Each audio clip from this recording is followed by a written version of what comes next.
Rain fell in silver sheets across the quiet streets of New Orleans, slicking the cobblestones outside a fading hotel where a young waiter stood catching his breath.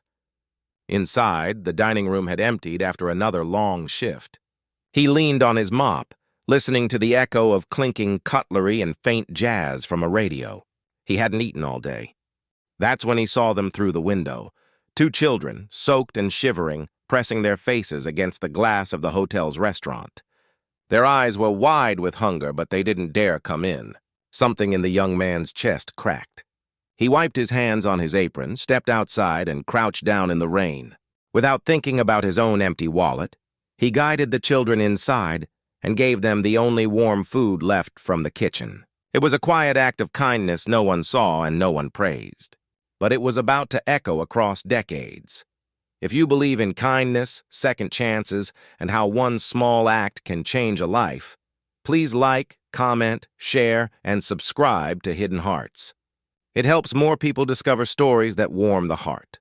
The waiter's name was Thomas Reed. He was 22, black, and carrying dreams too big for the uniform he wore. He'd grown up poor himself, working 2 jobs to keep his younger brother in school after their parents died. He knew what it felt like to be hungry, to be invisible.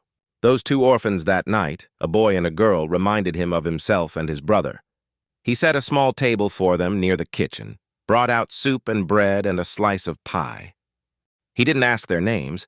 He just wanted them to feel human for one night. When they finished eating, they whispered thank you and slipped out into the rain. Thomas went back to mopping, thinking he'd probably never see them again. Years rolled by.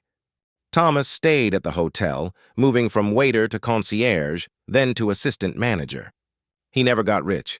He still sent money to his brother, still volunteered at a soup kitchen, still gave free meals when he could. Guests came and went, but Thomas remained a fixture, always ready with a warm smile, a steady presence.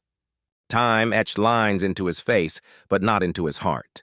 He never spoke about that night with the 2 orphans. It became one of many quiet acts folded into his life of service. On a bright spring morning, 22 years later, Thomas arrived at the hotel for his shift. The once faded building had been renovated, but his routine was the same. He adjusted his tie, greeted the bellhop, and began helping guests check in. Then a hush fell across the lobby. Outside the glass doors, a gleaming white Rolls-Royce Phantom rolled to a stop. The chauffeur stepped out and opened the door. 2 elegantly dressed adults emerged, a man in a navy suit and a woman in a soft cream dress. They looked around as if searching for someone. Then their eyes locked on Thomas.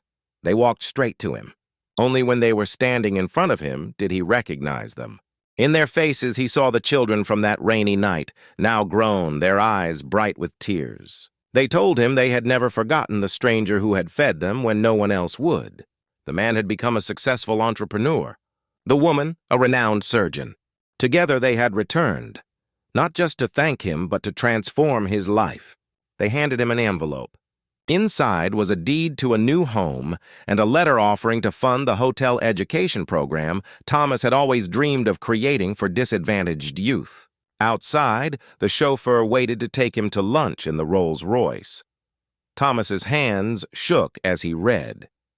All the long nights, the double shifts, the moments when he wondered if his kindness mattered. Suddenly, they converged into this moment.